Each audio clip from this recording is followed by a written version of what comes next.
والقمر إذا تلاها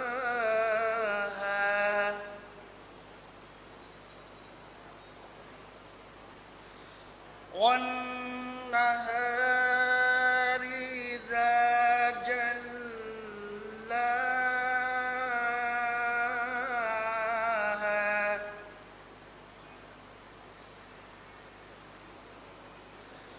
والليل إذا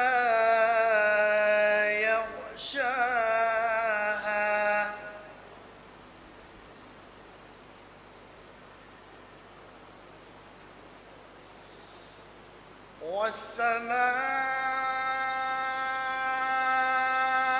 والسماء وما بناها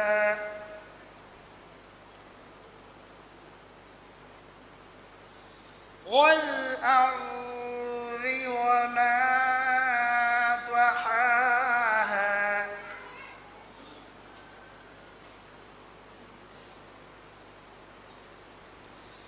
ونفس وما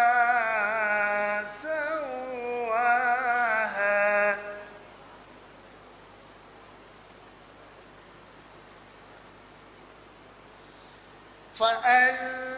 فألهمها فجورها وتقواها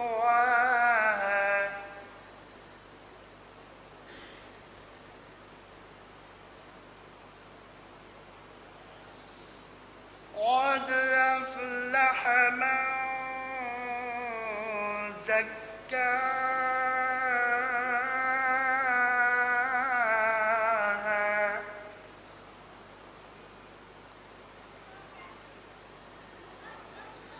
وقد خاب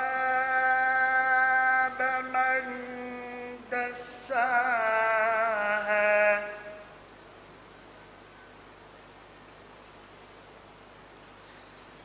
كذبت ثمود بطغواها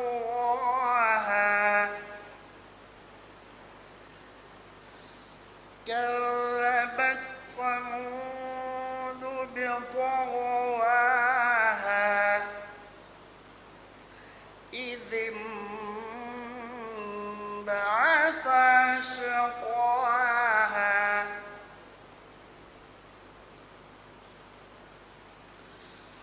فقال لهم رسول الله ناقة الله وسقياها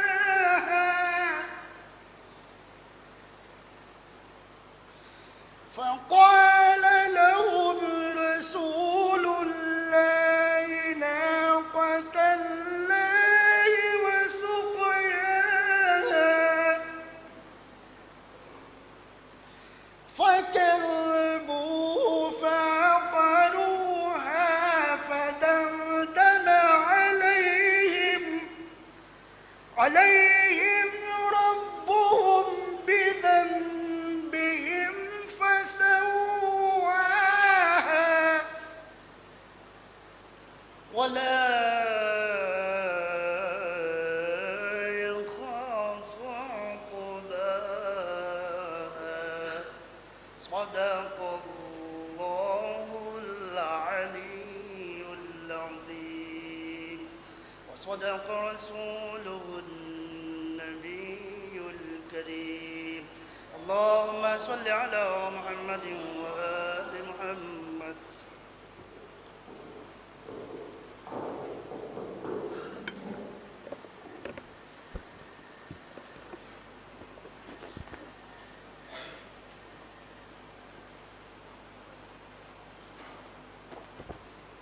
کیونکہ کوشش یہ رہتی ہے کہ ٹھیک 10:30 بجے مجلس شروع ہو جائے وقت کی پابندی سے، اور وقت میں صرف 10 سے 20 منٹ کا وقت ملتا ہے کہ جس میں شعراء کرام کو بھی موقع دینا ہوتا ہے، اور کوشش یہی رہتی ہے کہ سب کو موقع مل سکے. تو کل سے ایسا کیا جائے گا کہ اور 5-7 منٹ پہلے شروع کر دیں گے. تو جو قاری صاحب ہیں میں ان سے گزارش کروں گا کہ ایسی کوشش کر لیں کہ 10 بجے تک 10:05 تک اگر تشریف لے آئیں تو وقت سے شروع کر دیا جائے.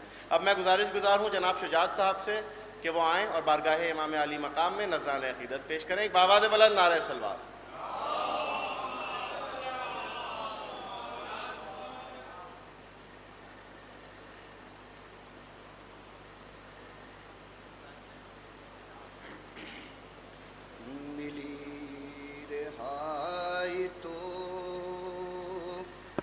عابد یہ کام کر کے چلے، صبا سو خبر سکینہ کے نام کر کے چلے. یہ اہل شام سے بولے اگر نہ ہو زحمات، دیا جلا دیا کرنا اگر ملے فرصت. بہن کے واسطے یہ اہتمام کر کے چلے، صبا سو خبر سکینہ کے نام کر کے چلے. دعا جو کرتی تھی رو رو کے وہ بھی دن آئے، وہ جس کے دل میں یہ ارمان تھا وطن جائے، اسے حوالہ زندان شام کر کے چلے. صبا سو خبر سکینہ کے نام کر کے چلے. سکینہ شام کے زندان میں رہ گئی تنہا، چلے اسیر رہا ہو کے سوئے کرب و بلا. یہ معرکہ بھی تو عابد تمام کر کے چلے، صبا سو خبر سکینہ کے نام کر کے چلے۔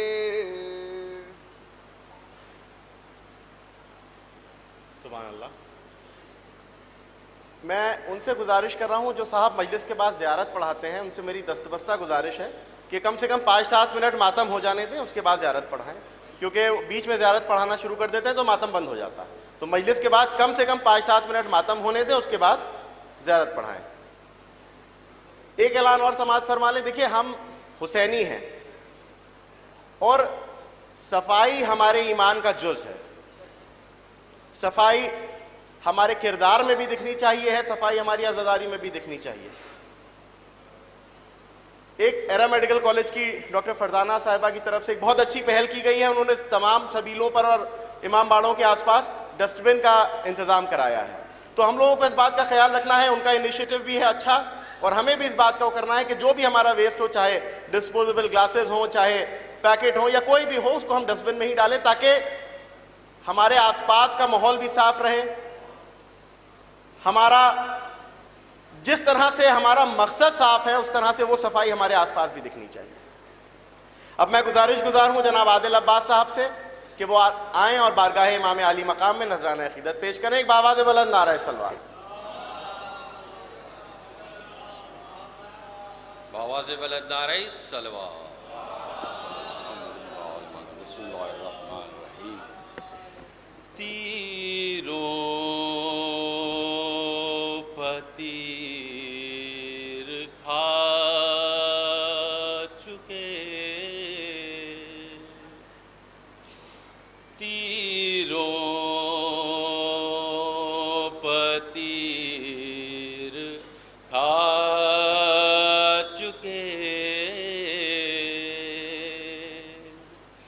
بس اے حسین بس زخموں پہ زخم آ چکے، بس اے حسین بس لاشوں پلاش لا چکے، بس اے حسین بس ہم تم کو آزما چکے، بس اے حسین بس اب سر جھکا دو خنجرے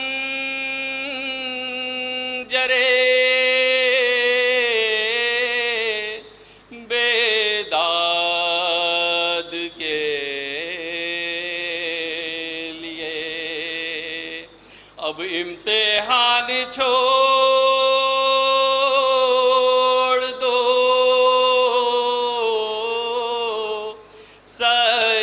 سجاد کے لیے،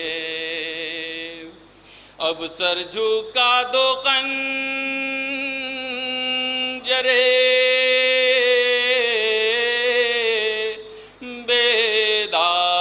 بیداد کے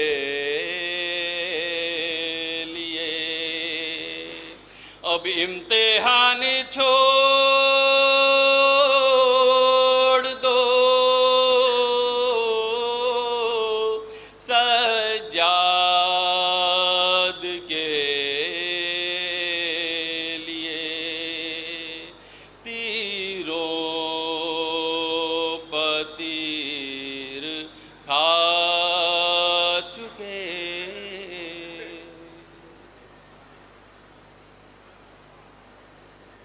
میں بہت معذرت خواہ ہوں کیونکہ وقت کم ہوتا ہے اور کوشش یہ ہوتی ہے جتنے زیادہ لوگوں کو موقع دے سکوں، اور میں گزارش گزار ہوں جناب شمسی آزاد صاحب سے کہ وہ آئیں اور بارگاہ امام علی مقام میں نذرانہ عقیدت پیش کریں. جناب شمسی آزاد صاحب بآواز بلند نعرہ صلوات.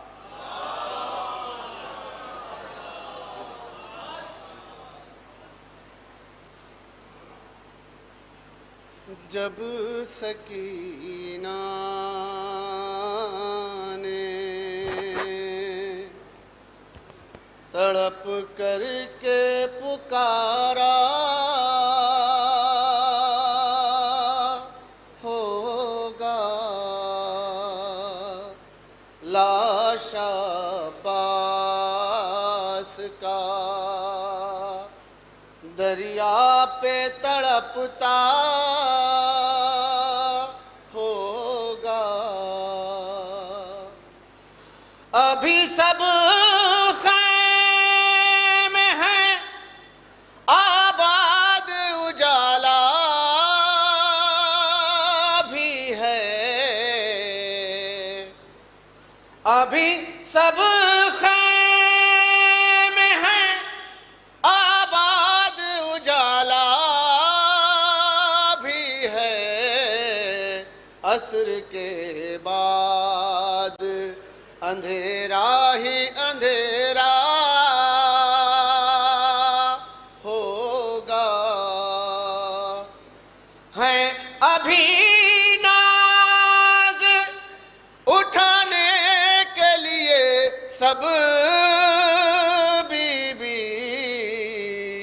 بعد شبیر ستمگر کا تماچا ہوگا. شب کے سناٹوں سے گھبرا کے سکینہ نے کہا. شب کے سناٹوں سے گھبرا کے سکینہ نے کہا علی اصغر میرا اس وقت اکیلا ہوگا. پوچھتی رہتی تھی زینب سے سکینہ اکثر کہیے کس وقت پھوپھی جان سویرا ہوگا. جب حضرات جناب تشریف لا چکے ہیں. اب مجلس کا وقت ہو گیا ہے تو لہذا جن کو میں موقع نہیں دے سکا ان سے میں معذرت چاہتا ہوں. کوشش کروں گا انشاءاللہ کل ضرور ان کو موقع ملے. میں انتہائی ادب و احترام کے ساتھ گزارش گزار ہوں آفتاب شریعت علی جناب مولانا سید قلب جواد صاحب قبلہ سے کہ وہ رونق افروز ممبر ہوں اور مجلس کو خطاب کریں. ایک بآواز بلند نعرہ صلوات.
فاتحہ۔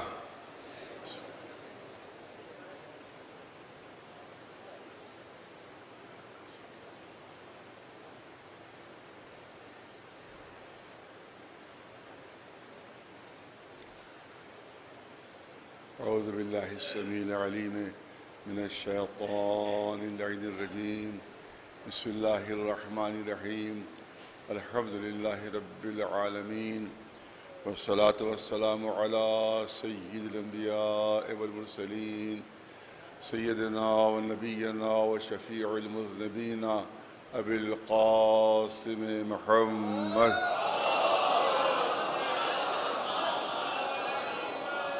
اہل بیتہ الطیبین الطاہرین المعصومین، اما بعد، فقد قال رسول اللہ صلی اللہ علیہ وآلہ وسلم انی تارک فیکم الثقلین کتاب اللہ وعطرتی اہل بیتی ما ان تمسکتم بہما لن تضلوا بعدی انہما لن یفترقا حتی یرد علی الحوض۔ صلوات بھیجیں بر محمد۔ دو ایک اعلانات مجھے دیے گئے ہیں، آپ سماعت فرما لیں کہ قدیم سالانہ مجلس ہر سال کی طرح انشاءاللہ اس سال بھی بتاریخ 5 محرم وقف مسجد سریر آرا بیگم سلطان المدارس کے پیچھے پیارے لال روڈ کے اوپر ٹھیک 8:30 بجے صبح منعقد ہوگی۔ 8:30 بجے صبح یعنی کل منعقد ہوگی، جس میں میرا ہی بیان ہوگا۔ شرکت کے اتباع سے یہ ہادی حسین مرحوم جو ہیں ان کی جانب سے ہوتی تھی، ان کی اولادیں مجلس کو منعقد کروا رہی ہیں۔ دوسرا جو اعلان مجھے دیا گیا ہے وہ یہ ہے کہ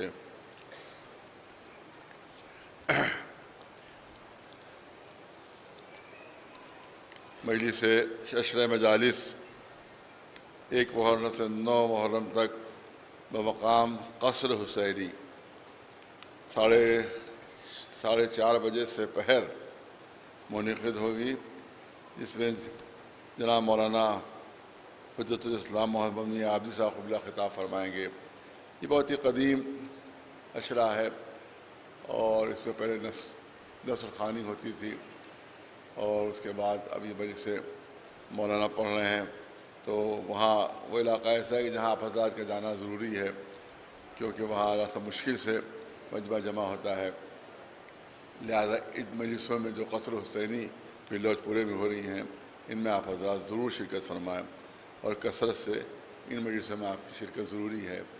اسی طرح سے ہمارے اہل سنت عالم جناب مولانا شبیر صاحب وارثی، وہ بھی بڑے امام باڑے میں خطاب کر رہے ہیں نماز ظہرین کے بعد، وہاں بھی آپ شرکت فرمائیں۔ اسی طرح سے یہی جناب شبیر وارثی صاحب یہ سبطن آباد میں بھی، یہ سبطن آباد کا جو امام باڑہ ہے اس میں بھی آپ مجلسیں خطاب فرما رہے ہیں۔ یہ نئی مجلسیں یہ میرے ذریعے سے قائم ہوئی ہیں بڑے امام باڑے میں بھی، کیونکہ وہاں پر بالکل ہی ٹورسٹ اسپاٹ بن گیا تھا اور بالکل اس کی مذہبی حیثیت ختم کی جا رہی تھی۔ لہذا ہم لوگوں نے سوچا کہ وہاں کے مجلسوں کا، بڑی مجلسوں کا انعقاد ہو۔ چھوٹی مجلسیں ہوا کرتی تھیں، وہاں پر کوئی قاری 5 منٹ کے لیے پڑھ دیا کسی نے، کسی چھوٹے سے ذاکر نے 5-7 منٹ کے لیے پڑھ دیا، اور اس کے بعد مجلسیں ختم ہو جاتی تھی، لیکن بڑے پیمانے پر کوئی مجلس بڑے امام باڑے میں نہیں ہوتی تھی۔ لہذا ہم لوگوں نے فیصلہ کیا، اور وہاں کے جو دکاندار حضرات ہیں انہوں نے بھی اس پہ تعاون کیا کہ وہاں بڑی مجلسیں ہوں۔ اس کی وجہ سے ہم نے اہل سنت خطیب اور عالم، کیونکہ یہ بھی ضروری ہے کہ اہل بات حق کی بات جو ہے اور فضائل اہل بیت اگر اہل سنت علماء کی زبانی پہنچتے ہیں تو اس سے اہل سنت پر اثر پڑتا ہے۔ ہم بیان کرتے ہیں تو کہتے ہیں کہ شیعہ بیان کر رہا ہے، لیکن جب ایک سنی عالم اسی کو بیان کرتا ہے تو پھر ان کے اوپر اثر پیدا ہوتا ہے۔ لہذا ہم نے اہل سنت عالم جو کلکتے کے ہیں ان کو منتخب کیا ہے، اور بہت ہی زبردست ماشاءاللہ وہ مجلسیں پڑھ رہے ہیں، اور اس سے پہلے بھی آپ سنتے رہتے ہیں۔ تو سبطن آباد میں بھی انہی کا عشرہ ہے، اور بڑے امام باڑے میں بھی انہی کا عشرہ ہے، جس میں آپ حضرات ضرور اور ضرور شرکت فرمائیں۔ ایک صلوات بھیجیں میرے نواز محمد۔ حدیث شریف مشہور و معروف ہے، آپ حضرات مسلسل سنتے رہتے ہیں کہ حضور سرور کائنات محمد مصطفیٰ صلی اللہ علیہ وسلم۔ آپ نے حدیث ارشاد فرمائی ہے کہ انی تارک فیکم الثقلین، میں دو گرا بہا چیزیں تمہارے درمیان چھوڑے جا رہا ہوں، ایک قرآن ہے اور ایک میرے عطرت ہے اور میرے اہل بیت ہیں۔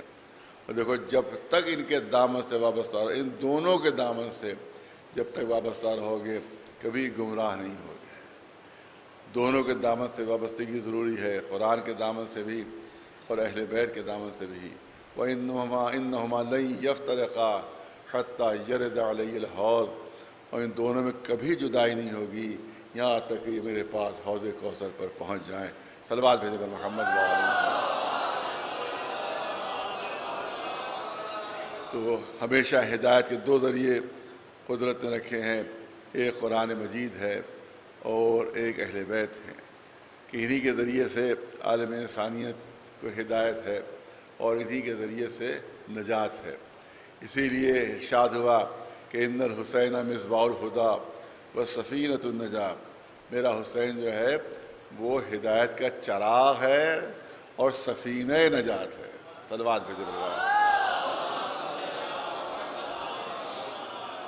کیونکہ یہی سفینہ نجات ہے۔ اسی طرح سے دوسری حدیث ہے، مثل اہل بیتی کمثل سفینۃ نوح من رکبہا نجا ومن تخلف عنہا غرقا وہوا، میرے اہل بیت کی مثال سفینہ نوح کی سی ہے، جو اس کے اوپر سوار ہوا اسی کو نجات ملے گی، جو اس سفینے پر سوار ہوا اسی کو نجات ملے گی، اور جس نے اس کو سے روگردانی کی وہ غرق دریائے ضلالت ہو جائے گا۔ انشاءاللہ موقع ملا تو اس حدیث شریف پر تھوڑی سی گفتگو ہوگی، لیکن ہلکا سا اشارہ اس حدیث کے متعلق جو امام حسین علیہ السلام کے سلسلے میں ہے کہ ان الحسین مصباح الہدیٰ۔ کسی مجلس میں نے عرض کیا تھا، لیکن مختصر سا مجمع تھا، میں چاہتا ہوں یہاں بھی ضبط ہو جائیے کہ میرا حسین جو ہے وہ ہدایت کا چراغ ہے۔ رسول اللہ فرما رہے ہیں ہدایت کا چراغ ہے اور نجات کا سفینہ ہے۔ نہیں، بڑی جرت کی بات جو کرنا چاہتا ہوں، ایک طرف تو اعلان ہو رہا ہے کہ مثل اہل بیتی کمثل سفینۃ نوح، اہل بیت کو سفینے سے مثال دی جا رہی ہے، پورے اہل بیت کو سفینے سے مثال دی جا رہی ہے، اور یہاں تنہا امام حسین کو کہا جا رہا ہے۔ غور طلب ہے کہ نہیں ہے؟ غور طلب بات ہے کہ نہیں ہے؟ وہاں تو پورے اہل بیت، مثل اہل بیتی، پورے اہل بیت جو ہیں وہ سفینہ نجات ہے، جو سوار ہوا اسی کو نجات ملے گی، جو اس سفینے پر سوار ہوا اسی کو نجات ملے گی، اور جو جس نے روگردانی کی وہ غرق ہو جائے گا، غرق کا دریا ضلالت ہو جائے گا۔ اور یہاں پر رسول ارشاد فرما رہے ہیں کہ ان الحسین مصباح الہدیٰ وسفینۃ النجاۃ، میرا حسین ہدایت کا چراغ بھی ہے اور نجات کا سفینہ ہے، نجات کا سفینہ ہے۔ وہاں پورے اہل بیت نجات کے لیے، یہاں صرف حسین نجات کے لیے۔ جب معصومین سے پوچھا، جب علماء سے پوچھا کہ وہاں تو پورے اہل بیت کا ذکر ہو رہا ہے، یہاں پر صرف امام حسین کا ذکر ہو رہا ہے، تو انہوں نے جواب دیا کہ پوری دنیا کے، بہت توجہ ہے، بہت ہی عظمت کی بات عرض کر رہا ہوں آپ کے سامنے، کہ پوری دنیا کے لیے اہل بیت نجات کی کشتی ہیں اور ہم اہل بیت کے لیے حسین نجات کی کشتی ہے۔ ایک صلوات بھیجو محمد والے، کیونکہ اگر کربلا کے میدان میں حسین قربانیاں نہ دیتے تو پھر اہل بیت کے کوئی نام لیوا نہ ہوتا، اہل بیت کے کوئی نام لینے والا نہ ہوتا۔ آج جو اہل بیت ہم پکار رہے ہیں، یہ کربلا کی قربانیوں کا صدقہ ہے، کہ جس کی وجہ سے نام اہل بیت قیامت تک کے لیے باقی ہو گیا۔ صلوات بھیجو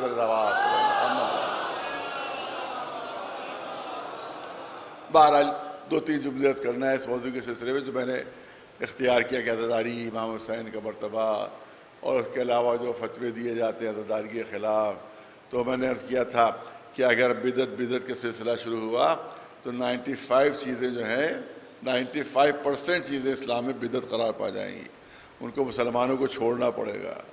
کسی مولانا سے، کسی ہمارے بزرگ عالم سے، ہمارے خاندان ہی کے ایک بزرگ عالم سے کسی اہل سنت نے پوچھا، ارے صاحب آپ کے یہاں بدعتیں بہت ہیں، بہت بدعتیں آپ لوگ کرتے ہیں، شیعہ بہت بدعتیں کرتے ہیں، کا بدعتوں کی آپ کیا تعریف کیا ہے، بدعتوں کی ڈیفینیشن کیا ہے. اس مولوی سے پوچھا ہمارے شیعہ عالم دین نے کہ ڈیفینیشن کیا ہے بدعت کی. تو انہوں نے کہا جو چیز زمانے رسالت میں نہ ہو وہ کی جائے، اس کو مانا جائے. جو زمانے رسالت میں نہ ہو اس کو بعد میں مانا جائے، یہ بدعت ہے، یہ بدعت ہے، یہ بدعت ہے. تو انہوں نے مسکرا کر کہا یہ بتائیے کہ کیا آپ زمانے رسالت میں تھے؟ کیا آپ زمانے رسالت میں تھے؟ آپ زمانے رسالت میں نہیں تھے، اب ہے تو اس کا مطلب کہ آپ کا پورا وجود ہی بدعت ہے. ایک سلوات بھیجو اللہ نہیں. آپ دیکھیں گے کہ جو رسول اللہ نے عمل انجام دیا ہے وہ بھی ہمارے لیے حجت ہے، اور جو ہمارے ائمہ معصومین نے عمل انجام دیا وہ بھی ہمارے لیے حجت ہے، کیونکہ یہ تمام کو سند دے چکے ہیں رسول اللہ کہ اولنا محمد و اوسطنا محمد و آخرنا محمد و کلنا محمد، سب کے سب محمد ہیں. تو جس طرح سے اول محمد کی سیرت ہماری حجت ہے، اس لیے جتنے محمد ہیں ان سب کی سیرت ہماری حجت ہے. ایک صلوات بھیجو محمد والا.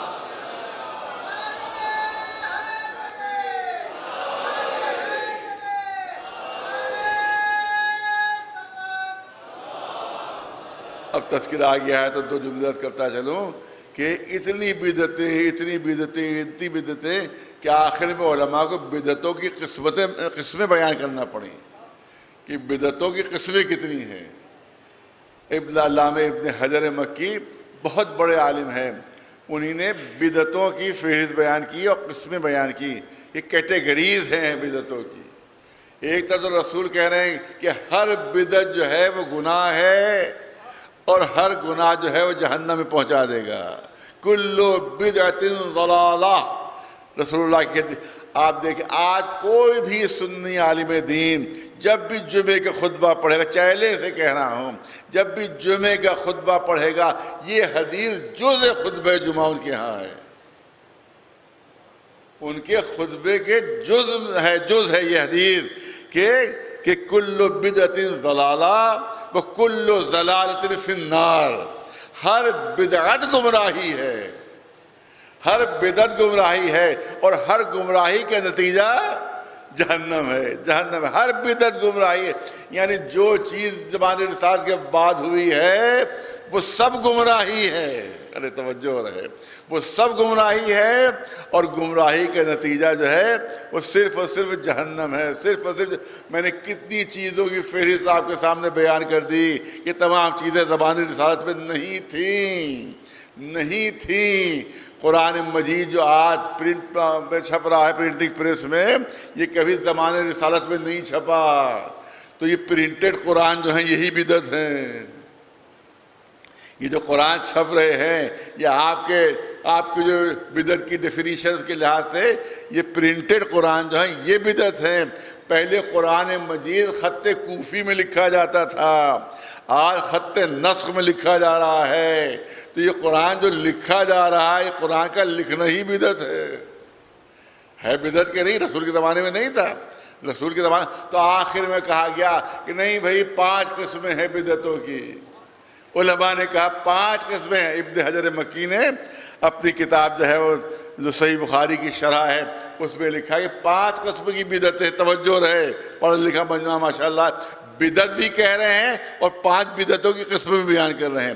کیا کچھ بدعتیں ایسی ہیں جو واجب ہیں، بدعت بھی ہے اور واجب بھی.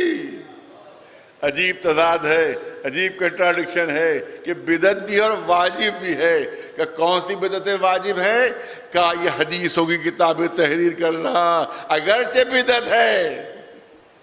توجہ رہے، یہ صحیح بخاری، یہ صحیح مسلم، یہ صحیح ترمذی، ان کا لکھنا واجب ہے.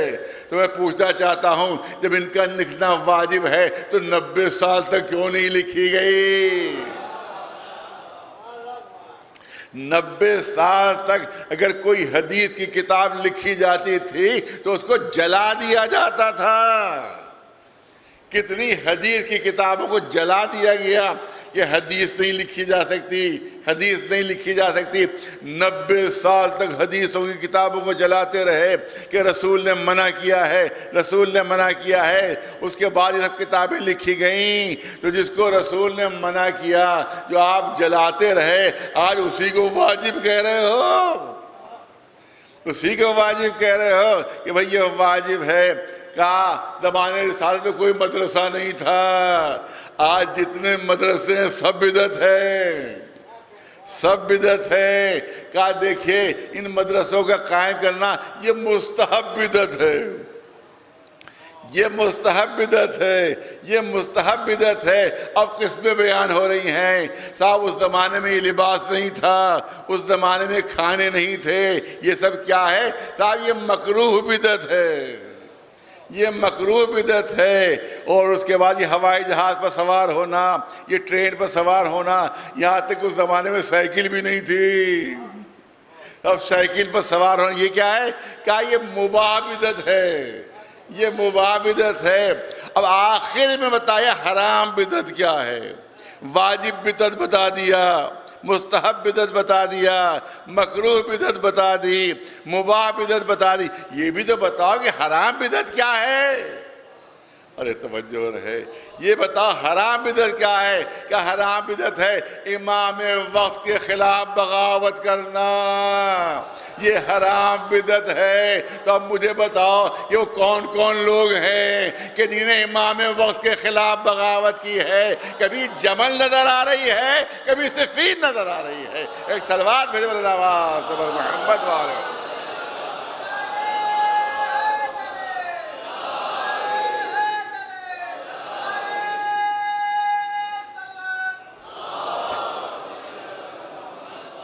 تو آپ بتاؤ یہ حرام بدعتیں کون انجام دے رہا ہے؟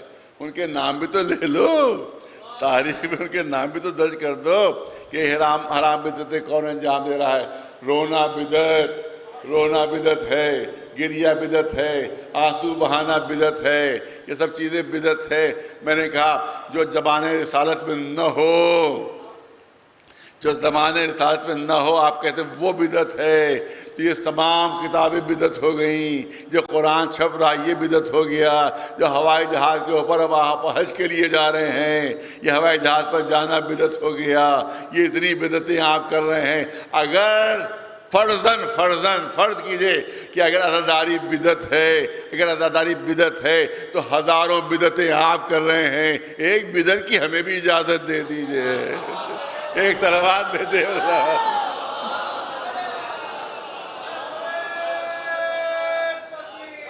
اللہ اکبر، یا رسول اللہ، یا علی یا علی یا علی،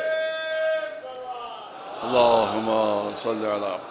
ہزاروں بدعتیں آپ انجام دے رہے ہیں، ارے ہمیں بھی ایک بدعت کی اجازت دے دیجئے، ہم بھی یہ بدعت انجام دے لیں، اجازت دے دیجئے۔ لیکن یقین رکھیں وہ نہیں ثابت کر سکتے ان تمام چیزوں کے لیے کہ یہ زمان رسالت میں تھیں، نہیں ثابت کر سکتے کہ زمان رسالت میں تھیں، مگر ہم ثابت کر سکتے ہیں کہ گریہ زمان رسالت میں تھا، آنسو زمان رسالت میں تھے، عزاداری زمان رسالت میں تھی۔ تو تم بدعتیں انجام دے رہے ہو، ہم سنت رسول انجام دے رہے ہیں۔ ایک صلوات بھیجے برے نواز پر محمد والے۔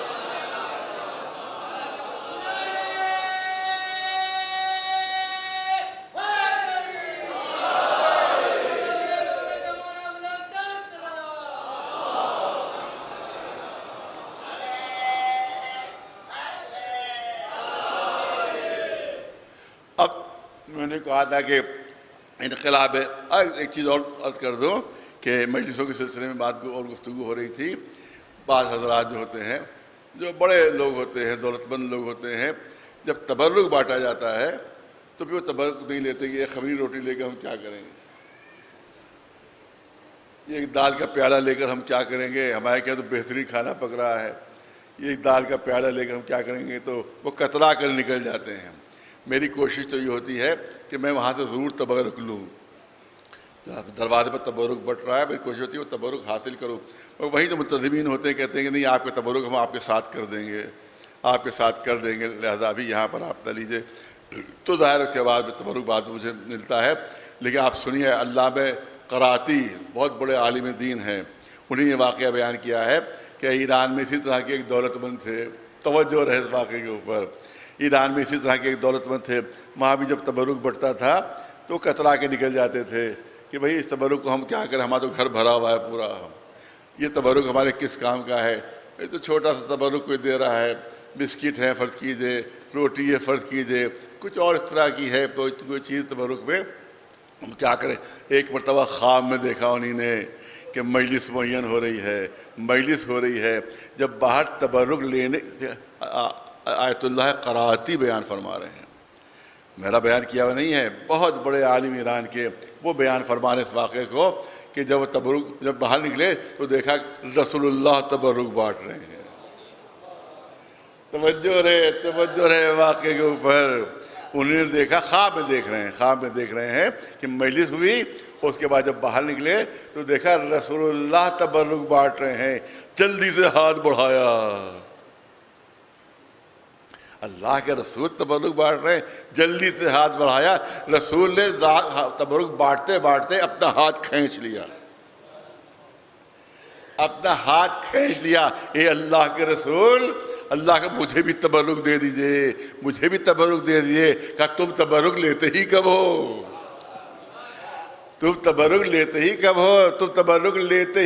ہو؟ کہا ارے وہ لوگ تو بانٹتے رہتے ہیں اس لیے میں نکل جاتا ہوں، آج آپ بانٹ رہے ہیں اس لیے میں تبرک لوں گا۔ کہا کہ نہیں، میں ہر مجلس میں تبرک میں ہی بانٹتا ہوں۔ ایک صلوات بھیجے بلند آواز قبر محمد والے۔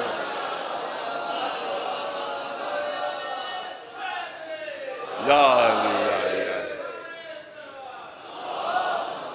انہی کا واقعہ، انہی نہیں، علامہ آیت اللہ قراتی نے ایک دوسرا واقعہ بیان کیا کہ ایک بہت بڑے خطیب اور ایک بہت بڑے ذاکر تھے، علامہ آیت اللہ کوثری ان کا تھا، بہت مشہور خطیب تھے، بہت مشہور ذاکر تھے، یہاں تک کہ امام خمینی کے گھر پہ جو مجلسیں ہوتی تھیں اس میں خطابت وہی کرتے تھے، اتنی ان کی عظمت تھی، اتنا ان کا شرف تھا۔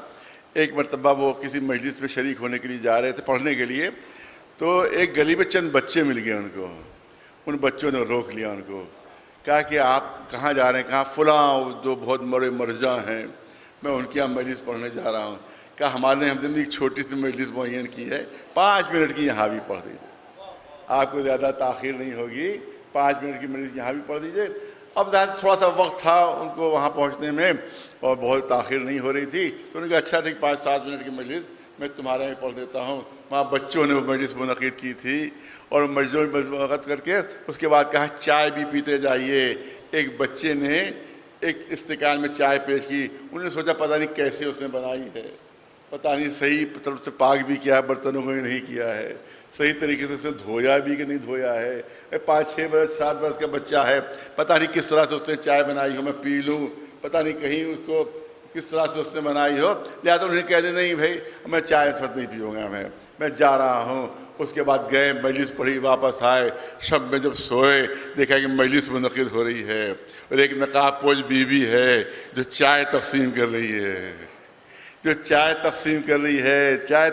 رہی ہے، انہوں نے ہاتھ بڑھایا، سمجھ گئے شہزادی ہیں، سمجھ گئے کہ یہ حسین کی ماں ہیں جو چائے تقسیم کر رہی ہیں، ہاتھ بڑھایا، اس ماں نے ہاتھ کھینچ لیا، کہا کوثری تم نے میری ہاتھ سے چائے پینے سے انکار کیا تھا، وہ چائے میری ہی بنائی ہوئی تھی کہ جس کو تم نے نہیں پیا تھا، آج تم کیسے ہاتھ بڑھا رہے ہو؟ تو مجلس کا تبرک کی عظمت و شرف یہ ہے کہ کہیں رسول اللہ بانٹ رہے ہیں، کہیں شہزادی فاطمہ زہرا تقسیم کر رہی ہے۔ ایک صلوات بھیجو محمد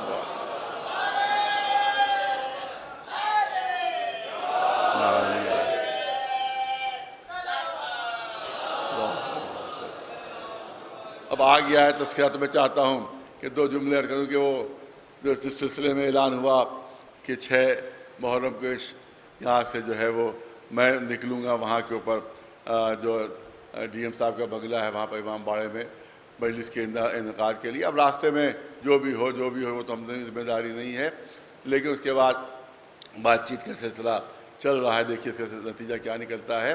دیکھیے حقیقت یہ ہے کہ وہاں عباس باغ کی کربلا کے اوپر کورٹ سے اسٹے ہے, کورٹ سے اسٹے ہے, اور پوری کربلا کے اوپر جو پیچھے جتنی زمین ہے اس پر جتنے بھی ناجائز قبضے ہو رہے ہیں سب پر اسٹے ہے, اسٹے ہو گیا ہے.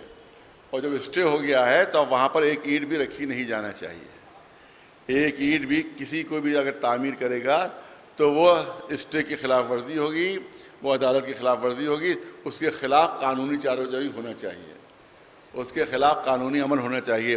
لیکن میں تمام جتنے بھی ہیں یہاں تک کہ ڈی جی پی کے پاس بھی میں گیا تھا اور ان سے کوئی اسٹے دکھایا تھا کہ بھئی وہاں پر جا کر آپ اس کو رکوائیے. ڈی جی پی کو پورا سب پیش کر دیا تھا. ڈی ایم صاحب سے بات ہوئی, ان سے بھی کہا گیا کہ اس کو رکوائیے. جتنے بھی پولیس افسران ہیں ان سب کو کہا گیا رکوائیے.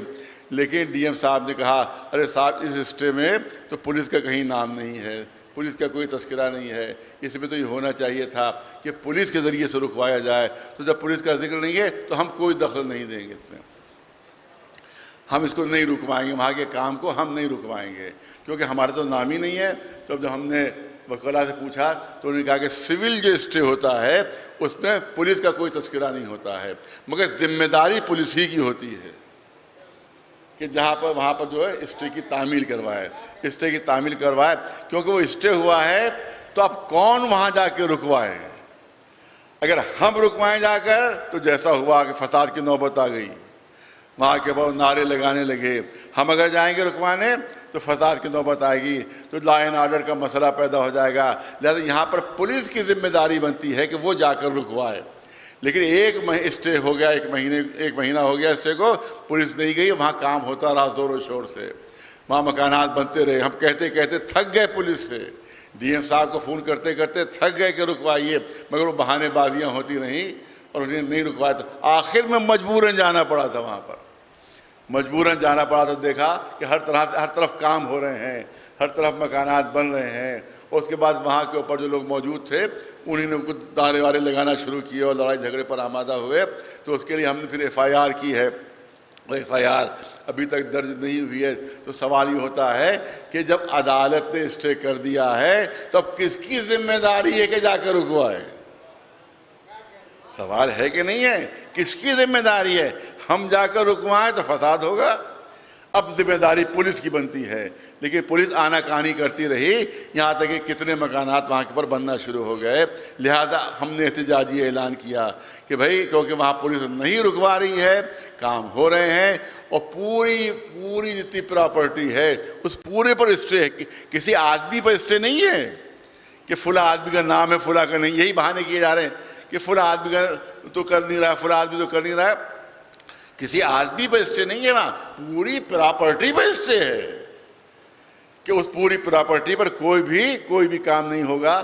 یہ عدالت کا حکم ہے. اس کے بعد مسلسل وہاں پر پولیس والے وہ کام جو ہے ان کے سرکشن میں, ان کی سرپرستی وہ کام ہو رہا ہے. لہذا مجبوراً جانا پڑ گیا تھا وہاں پر, کہ جہاں آپ کے سامنے آپ کو ویڈیو موجود ہے کہ وہاں کے اوپر کس طرح سے انہوں نے حرکتیں کی اور کس طرح سے نعرے بازی کی. لہذا ہمارا کہنا یہ ہے کہ ان لوگوں کے خلاف جنہوں نے بھئی اگر اسٹے کی خلاف ورزی کوئی کر رہا ہے تو کوئی تو قانون بنتا ہوگا ان کے خلاف, بھئی کوئی تو دفعہ ان کے خلاف بنتی ہوگی. تو لہذا جنہوں نے وہاں قانون توڑا اور اسٹے ہوتے ہوئے تعمیرات وہاں جاری رکھی, ان کے خلاف ہمارا مطالبہ ہے کہ وہاں ان کے خلاف ایف آئی آر ہو, اور اس کے بعد وہ ایک اینٹ وہاں پر لگنے نہ پائے. یہ ہمارا مطالبہ ہے. اس سلسلے میں دنیش شرما صاحب سے بھی گفتگو ہو رہی ہے, اور کوشش ہے کہ اسی دوران یوگی جی سے بھی بات ہو جائے. تو انشاءاللہ امید ہے کہ مسئلہ حل ہو جائے گا انشاءاللہ. اور اگر حل نہیں ہوا تو ہم تو پیدا ہی پروٹیسٹ کے لیے ہوئے ہیں. ہماری تو خلقت ہی پروٹیسٹ کے لیے ہوئی ہے. 45 سال سے کر رہے ہیں, اس سال پھر صحیح. 45 سال سے سب خاموش بیٹھے, اب بھی خاموش ہے, آئندہ بھی انشاءاللہ خاموش ہی رہیں گے. وہ جس طرح سے امام حسین شہید ہوتے رہے اور سارے مسلمان خاموش رہے, اسی طرح سے یہ بھی خاموش ہیں. لہذا ان کی خاموشی ان کو مبارک ہو. لیکن جو ہمارا فریضہ ہے وہ ہم انجام دیتے رہے ہیں اور دیتے رہیں گے. ایک صلوات میں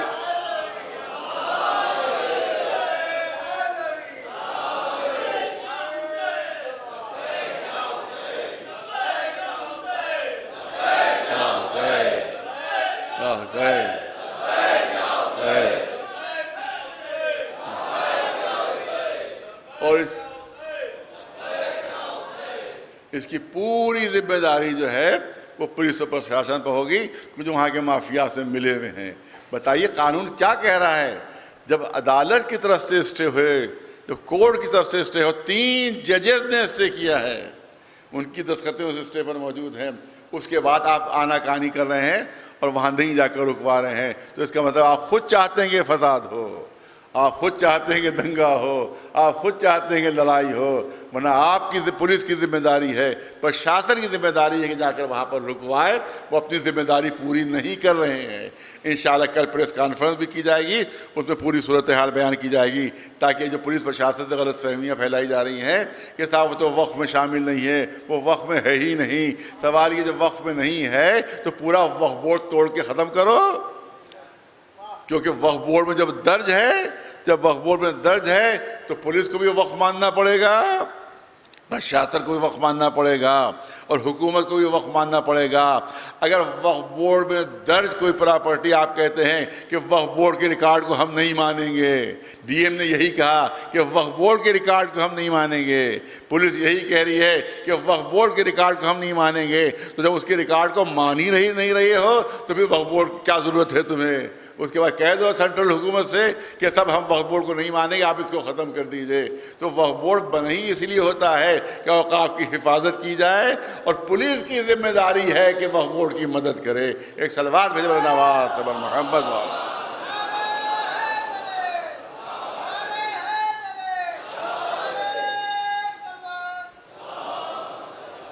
وقف ایکٹ میں موجود ہے، میری نظروں سے دیکھا ہوا وقف ایکٹ میں موجود ہے، وقف ایکٹ میں موجود ہے کہ اگر وقف بورڈ کی طرف سے کوئی فیصلہ ہو تو ڈی ایم کی ذمہ داری ہے کہ اس کو منوائے، ڈی ایم نہیں ہے تو اے ڈی ایم کی ذمہ داری ہے اس کو منوائے۔ کوئی بھی سرکاری افسر جو ہوگا اس کی ذمہ داری بنتی ہے کہ وہ انکار نہیں کر سکتا، اس کا کام منوانا ہے۔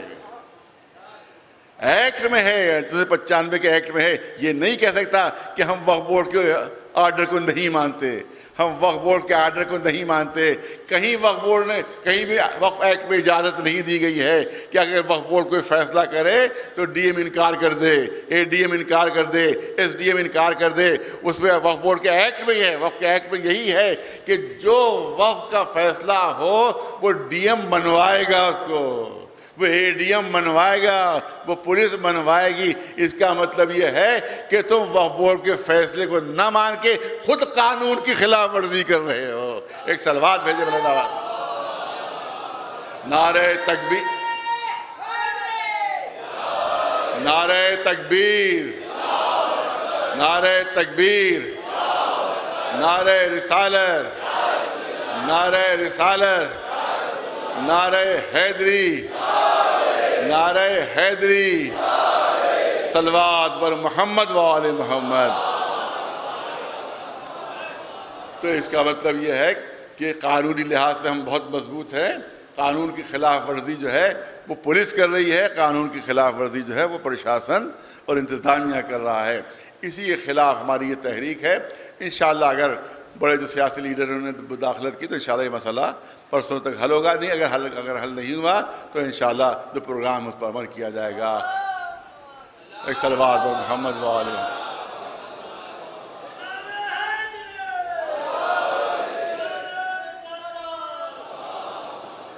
ایک نظریہ میں نے کہا کہ کربلا کے انقلاب کے سلسلے میں ایک نظریہ آپ کے سامنے پیش کرنا چاہتا ہوں کہ جو کہا جاتا ہے، کتابوں میں بھی لکھا جاتا ہے، وہاں دوسرے مسلک کے جو علماء ہیں اس کو بھی بیان کرتے ہیں کہ یہ جو کربلا کا واقعہ ہوا ہے یہ تقدیر کا جبر تھا، اس کو ہونا ہی تھا، قاتل بھی معین تھا، مقتول بھی معین تھا، جگہ بھی معین تھی، اور قسمت کا فیصلہ تھا کہ یہ ہو، لہذا اب ہو گیا تو آپ خاموش رہیے۔ اب اس پر کسی سلسلے کی کوئی گفتگو نہیں ہونا چاہیے، کیونکہ ایک تقدیر کا فیصلہ تھا، اللہ نے پہلے ہی اسے معین کر دیا تھا کہ یہ واقعہ ہوگا۔ تو جب اللہ نے معین کر دیا، لوح محفوظ میں لکھ گیا، جب تقدیر کا جبر تھا یہ، تو اس کے بعد اب اس کے اوپر احتجاج کی نہ کوئی ضرورت ہے، نہ اس کے اوپر کسی مجلس کی ضرورت ہے، نہ کسی ماتم کی ضرورت ہے، اس کے لیے روایتیں گڑھی گئیں۔ میں چاہتا ہوں جلدی سے بچوں جوانوں کے لیے پیش کر دو، دامن وقت میں گنجائش نہیں ہے۔ روایتیں گڑھی گئیں کہ دیکھیے کہ جناب عبد مناف جب ان کے یہاں 2 بچے پیدا ہوئے تو دونوں جڑواں تھے، ایک ہاشم تھے ایک عبد الشمس تھے، ایک ہاشم تھے ایک عبد الشمس تھے۔ اور ہوا یہ جب جڑواں بچے پیدا ہوئے تو جڑواں بچے عبد الشمس کے جو ہاتھ تھا وہ جناب ہاشم کی پیشانی سے جڑا ہوا تھا، جڑواں تھے جڑا ہوا تھا۔ تو اس کے بعد یہ طے ہوا کہ اس کو درمیان سے جدا کیا جائے، تو تلوار کے ذریعے سے اس ہاتھ کو ہاشم کے پیشانی سے جدا کیا گیا، جس میں کافی خون بہا۔ اس کا مطلب اس وقت فیصلہ کیا گیا کہ ان دونوں کے درمیان میں ہمیشہ تلوار چلتی رہے گی اور ہمیشہ خون بہتا رہے گا۔ تو یہ تو ایک تقدیر کا فیصلہ تھا جو ہونا ہی تھا، لہذا اس میں غم کیسا، اس پر احتجاج کیسا، اس پہ مجلسیں کیسی، کیونکہ وہ خون بہ نہیں تھا۔ لہذا اس زمانے کے عقل مندوں نے یہ اعلان کیا کہ صاحب یہ تو ہو نہیں ہے، کیونکہ جب ان کی پیدائش کے وقت ان کو آپس میں جدا کیا گیا تو تلوار کا استعمال ہوا، خون بہا، تو اس کا مطلب ہے ان کے درمیان ہمیشہ تلوار بھی چلتی رہے گی اور ان کے درمیان ہمیشہ خون بھی بہتا رہے گا۔ تو اب یہ فیصلہ آج بھی ماننا چاہیے۔ پتہ نہیں کتنے جڑواں بچے پیدا ہوتے ہیں اور ان کو آپریشن کے ذریعے سے جدا کیا جاتا ہے، خون بھی بہتا ہے، چھری بھی استعمال ہوتی ہے۔ تو ان جڑواں بچوں کے درمیان میں، ان کی اولادوں کے درمیان میں ہمیشہ چھریاں چلنا چاہیے، کیونکہ چھری بھی استعمال ہوئی ہے، خون بھی بہا ہے۔ لیکن آج ہر عقل مند اس کو رد کر دے گا کہ نہیں یہ تو اتفاقیہ حادثہ ہو گیا تھا، اس کو تقدیر کا فیصلہ نہیں مانا جائے گا، تقدیر کا فیصلہ نہیں مانا جائے گا۔ اور آپ دیکھیں پوری توجہ رہے کہ درمیان میں بنی ہاشم نے اور بنی امیہ میں کوئی جنگ نہیں ہوئی، صرف ایک مرتبہ اختلاف ہوا تھا جناب ہاشم سے اور امیہ سے۔ امیہ نے توہین کی تھی جناب ہاشم کی، تو اس کے بعد وجہ سے پوری پنچایت نے فیصلہ کیا تھا کہ اس کو مکے سے نکال دیا جائے امیہ کو، اور 100 اونٹوں کا جرمانہ اس پر لگایا گیا تھا۔ بعد میں ہمیشہ کبھی کوئی جنگ نہیں رہی، ابو سفیان تک کوئی جنگ بنی ہاشم میں اور بنی امیہ میں نہیں ہوئی۔ ہاں اس وقت ابو سفیان نے مخالفت شروع کی جب اسلام کا اعلان ہوا ہے، جب رسول اللہ نے اسلام کا اعلان کیا ہے تب ابو سفیان نے دشمنی کی ہے اور مخالفت کی ہے۔ تو اس کا مطلب یہ ہے کہ خاندانی جنگ نہیں تھی، تقدیر کا فیصلہ نہیں تھا، جبر تقدیر نہیں تھا، بلکہ اصولوں کی لڑائی تھی، کرداروں کی لڑائی تھی، عقیدوں کی لڑائی تھی۔ ایک صلوات بھیجے محمد۔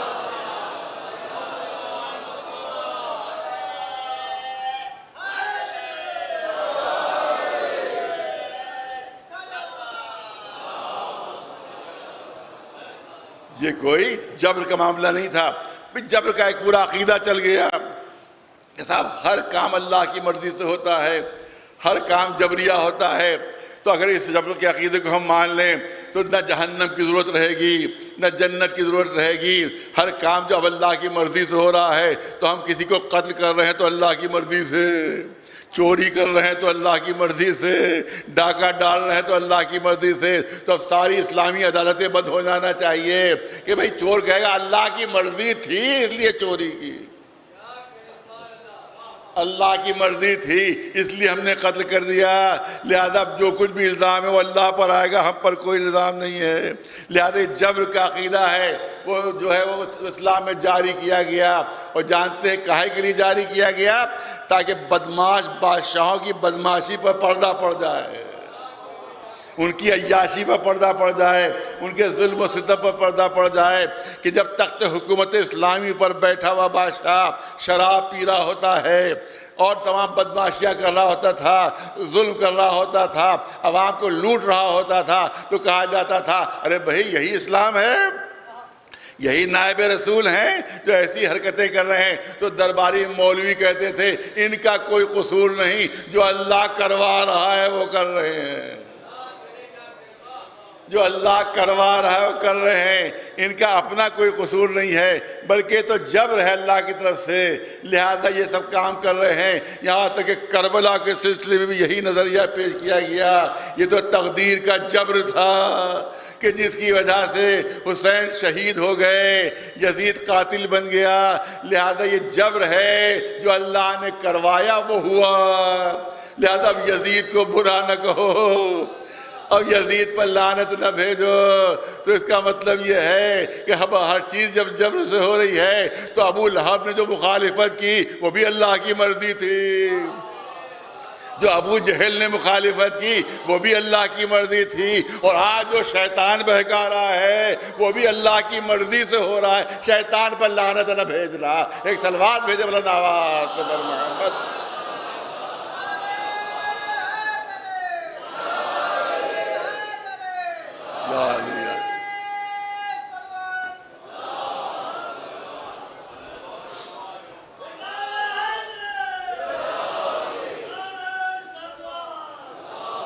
مولا علی کھیت میں کام کر رہے ہیں، سنیے کھیت میں کام کر رہے ہیں، ایک شخص گزرا، مولا علی پر نظر ڈالی، کہا یا علی بہت ذہن پریشان ہے، بات سمجھ میں نہیں آ رہی ہے، بڑے بڑوں سے پوچھ لیا، مسئلے کو حل نہیں کر پائے، آپ مشکل کشا ہیں، آپ ہی مسئلے کو حل کر سکتے ہیں۔ مولا نے فرمایا کہ بھئی کسی فرصت کے وقت آ جانا، اس وقت میں محنت کر رہا ہوں، مزدوری کر رہا ہوں، میرا وقت کسی اور کی امانت ہے۔ ارے توجہ رہے، میرا وقت کسی اور کی امانت ہے، کبھی آنا تفصیلی گفتگو ہوگی۔ کہا نہیں زیادہ جلدی میں ہوں، پتہ نہیں کب آپ سے ملاقات ہو، جلدی سے میرے ایک سوال کے جواب دے دیجئے اور جلدی سے فیصلہ کر دیجئے۔ کہا کیا ہے؟ یہ بتائیے کہ انسان اپنے عمل میں مختار ہے، اپنے ارادے سے اپنا عمل کرتا ہے یا اللہ جبریہ عمل کرواتا ہے؟ زبردستی اللہ عمل کرواتا ہے اور انسان مجبور ہے اپنے عمل میں۔ کہا بھئی اس کے تو بڑا وقت چاہیے ہے سمجھانے کے لیے، کسی اور وقت آنا۔ کہا نہیں آقا، بھئی اسی وقت تھوڑی دیر کے لیے ایک دو چار جملے میں مجھے بتا دیجئے۔ کہا اگر فوری فیصلہ چاہتے ہو، تھوڑا مختصر اگر بات چاہتے ہو تو وہ سامنے آ کے کھڑے ہو جاؤ۔ وہ سامنے آ کر کھڑا ہوا، بہت مشہور واقعہ ہے تاریخ میں، وہ سامنے آ کر کھڑا ہوا، کہا ایک پیر اٹھاؤ۔ اس نے اپنا ایک پیر اٹھایا، کہ اب دوسرا پیر اٹھاؤ۔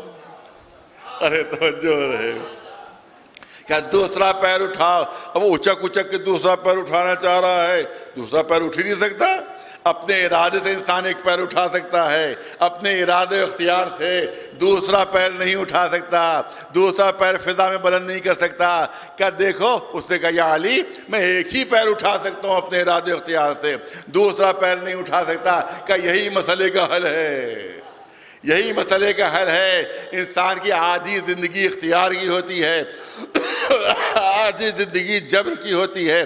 دنیا میں تم تو نہ اپنی مرضی سے آ سکتے ہو نہ اپنی مرضی سے جا سکتے ہو، لیکن ان آنے اور جانے کے درمیان کی جو زندگی ہوتی ہے وہ اختیار کی زندگی ہوتی ہے، کہ جس طرح سے ایک پیر، لفظوں پر توجہ رہے، ایک پیر تم اپنی مرضی سے فضا میں بلند کر سکتے ہو مگر دوسرا پیر ساتھ ساتھ نہیں اٹھا سکتے۔ یہاں سے تمہاری مجبوری شروع ہو جاتی ہے۔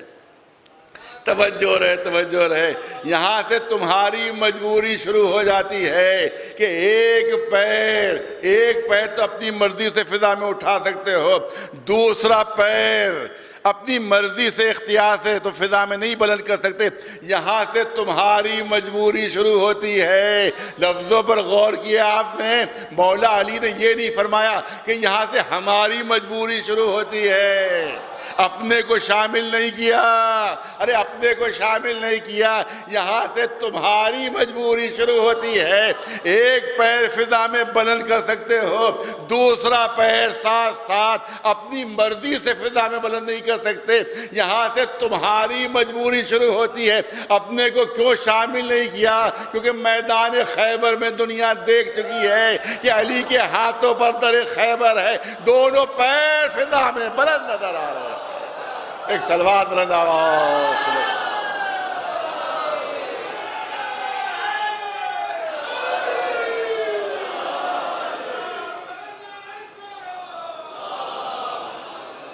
رسول اللہ پورا منظر دیکھ رہے ہیں۔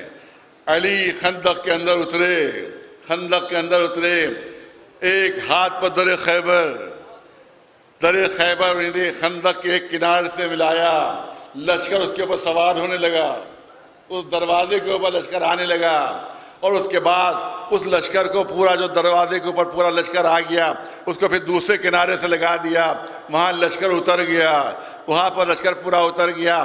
تو سنیے آپ کہ جب لشکر اس دروازے پر آیا ہوگا اور علی نے ہاتھ کو جنبش دی ہوگی تو ہر لشکری جو دروازے کے اوپر تھا، جو علی کے ہاتھوں پر تھا، اس کی زبان پر آیا ہوگا یا علی یا علی یا علی۔ پورا لشکر سوائے یا علی کے اور کوئی نعرہ ہی نہیں لگا رہا تھا۔ ایک صلوات بھیجے مولانا آواز محمد۔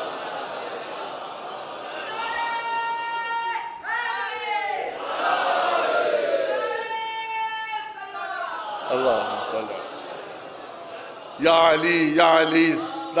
کہا ایک صحابی کہتے ہیں اے اللہ کے رسول یہ تو دیکھیے کہ کتنے مضبوط ہیں ہاتھ علی کے، کہ ایک ہاتھ کے اوپر دروازہ بھی اٹھا ہوا ہے اور اسی دروازے پورا لشکر بھی ہے، ذرا علی کے ہاتھوں کو تو دیکھیے۔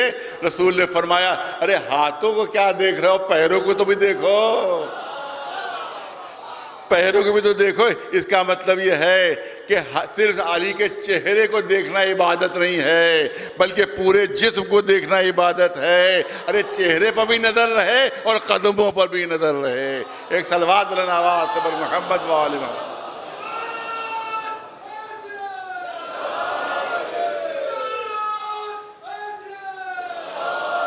آپ جانتے ہیں زندہ آباد اللہم صلی علی محمد۔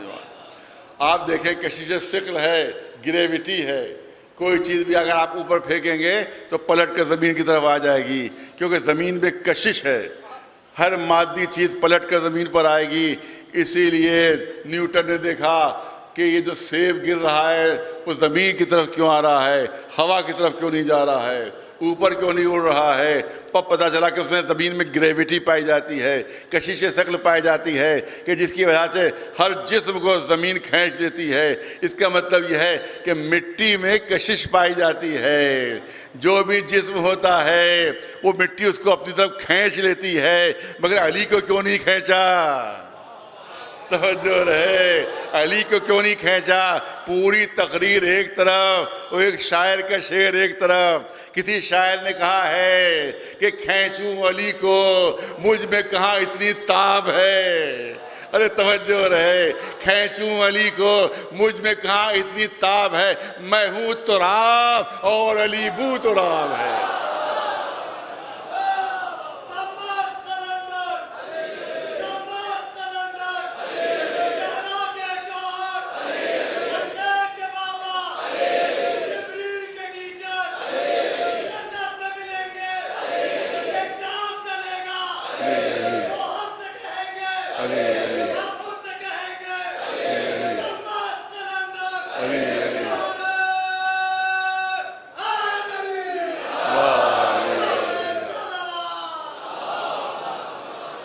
ہاں بس فضائل کا وقت مکمل ہوا، اب مجھے آج کے مسائل پڑھنا ہے۔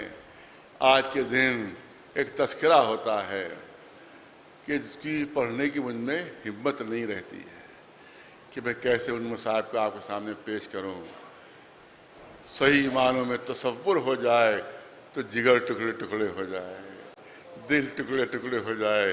دو معصوم بچوں کے مسائل پڑھے جاتے، دو مظلوم بچوں کے مسائل پڑھے جاتے ہیں۔ میں اوائڈ کرتا ہوں کیونکہ میرے دل میں اتنی طاقت نہیں ہے کہ میں وہ مسائل آپ کے سامنے تفصیلاً بیان کر سکوں۔ ہاں کبھی کبھی جب زیادہ اس کے سلسلے میں فرمائش ہوتی ہے تو اشارتاً وہ مسائل آپ کے سامنے پیش کر دیتا ہوں۔ دو چھوٹے چھوٹے بچے ہیں جناب مسلم کے، مسلم اور ان کی زوجہ جو ہے ان کا نام بھی رقیہ تھا، جو امام حسین کی بہن ہیں، یعنی جناب امام حسین، جناب مسلم جو تھے وہ شوہر تھے امام حسین کی بہن کے، وہ رقیہ ہیں اور یہ مسلم ہے۔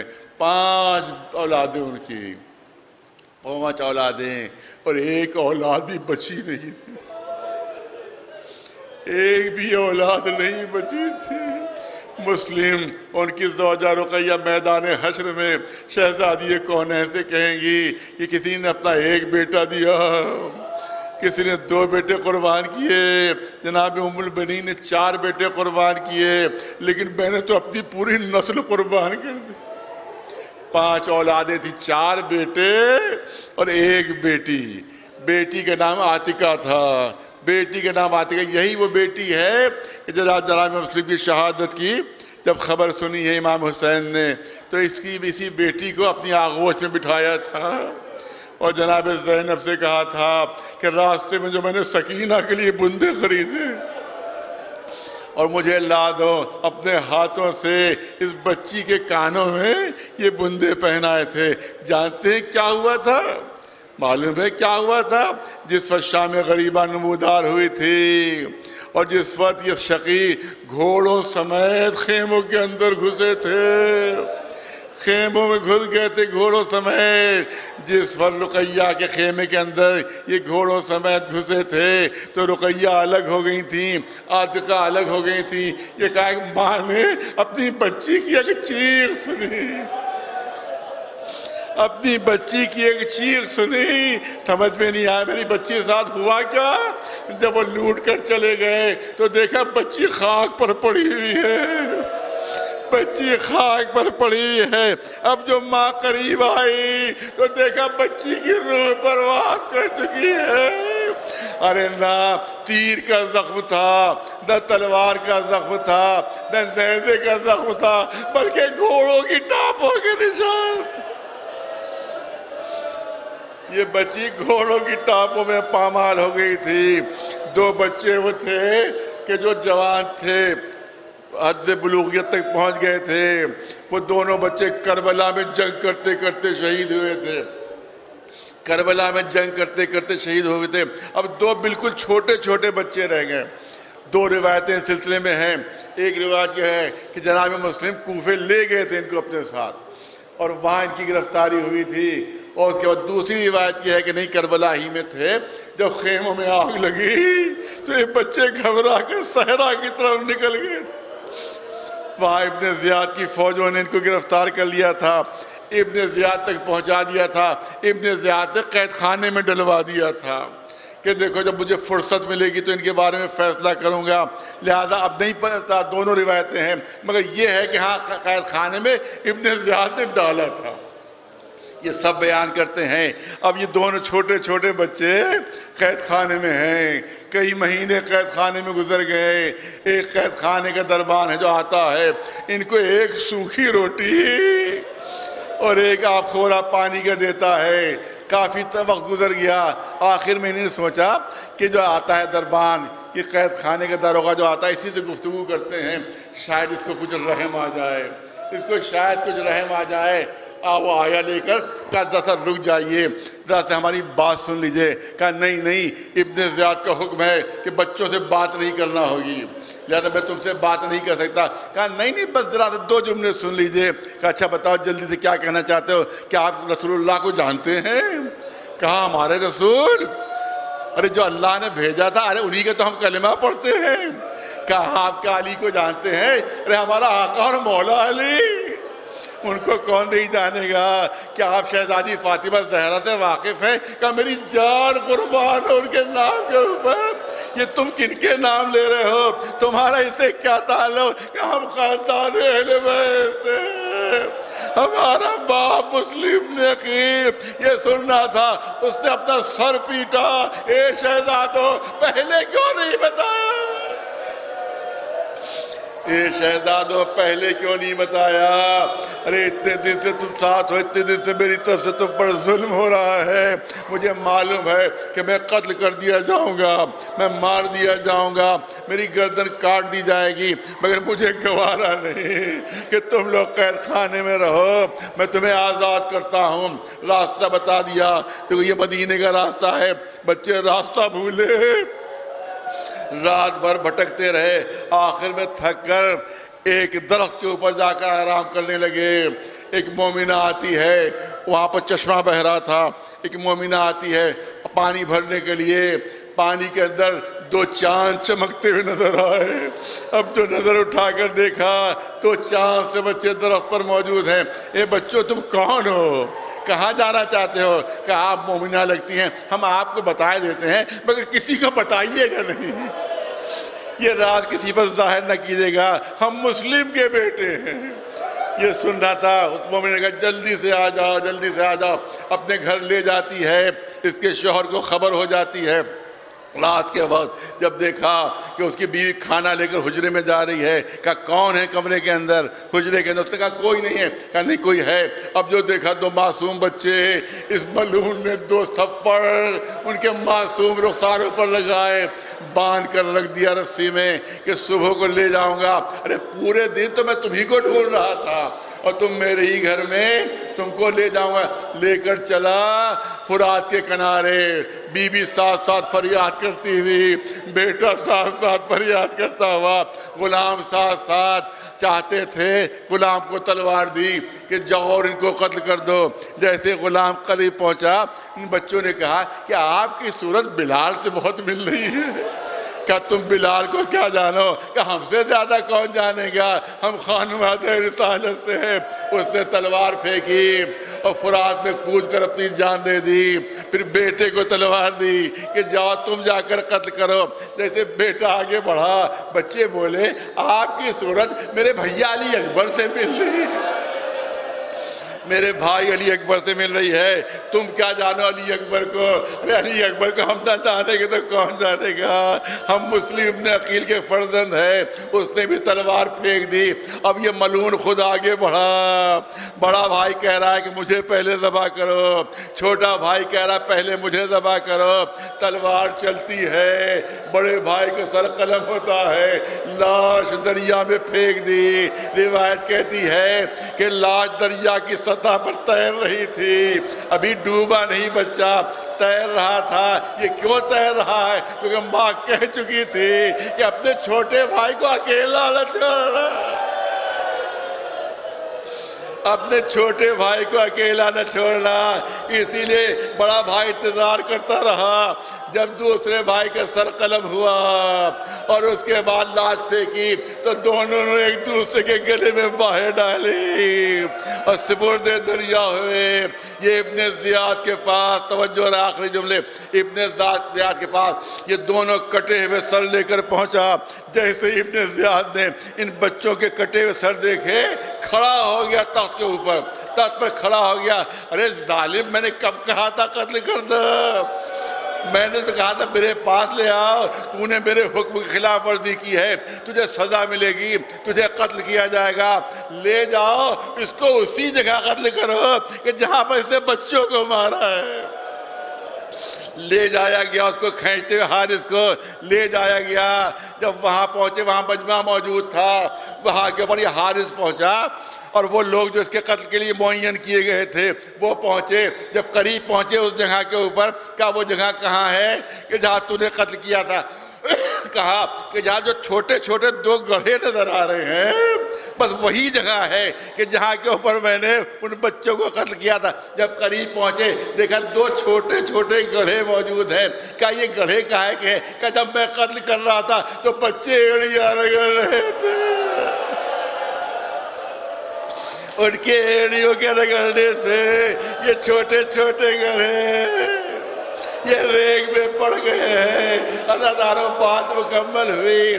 دیکھیے، اگر کوئی ماں کے سامنے بچہ مر جاتا ہے تو غم ہوتا ہے، تڑپ ہوتی ہے، مگر پھر بھی سامنے مرتا ہے تو دفن ہو جاتا ہے۔ لیکن اگر بچے کھو جائیں تو ماں منتظر رہتی ہے کہ شاید اب آ جائے، شاید اب آ جائے، شاید اب آ جائے۔ ارے بچوں کی ماں رقیہ معلوم ہے کہ بچے کھو گئے ہیں، تو لہذا شام غریبہ میں ہر طرف ڈھونڈا، بچے نہیں ملے، راستے میں تلاش کیا، بچے نہیں ملے۔ جب قید خانے میں گئیں تو ہر کونا ڈھونڈ رہی تھی کہ شاید کہیں پہ میرے بچے موجود ہو۔ جب مدینے پہنچی تو جب بھی بچوں کی آواز سنتی تھی تڑپ کر کھڑی ہو جاتی تھی، کہیں میرے بچے تو نہیں آ گئے، کہیں میرے بچے تو نہیں آ گئے۔ جہاں بچے کھیلتے ہوئے ملتے تھے وہاں پہنچ جاتی تھی، اپنے بچوں کو ڈھونڈتی تھی. ایک وقت وہ آیا، امام زین العابدین بھی موجود ہے، رقیہ بھی موجود ہے. یہ کہا رقیہ تڑپ کر کھڑی ہوئی، بیٹا زین العابدین مجھے کسی کے سلام کی آواز آ رہی ہے، لگتا ہے میرے بچے مجھے سلام کر رہے ہیں. کہا بیوی آپ کے بچے شہید ہو چکے ہیں، فرات کے کنارے حارث نے ان کے سر کو قلم کر دیا ہے، آپ ہماری تعزیت قبول کیجئے، آپ کے بچوں کو شہید کر دیا ہے. سَيَعْلَمُ الَّذِينَ ظَلَمُوا أَيَّ مُنْقَلَبٍ يَنْقَلِبُونَ. اللہ لعنت اللہ علی القوم الظالمین.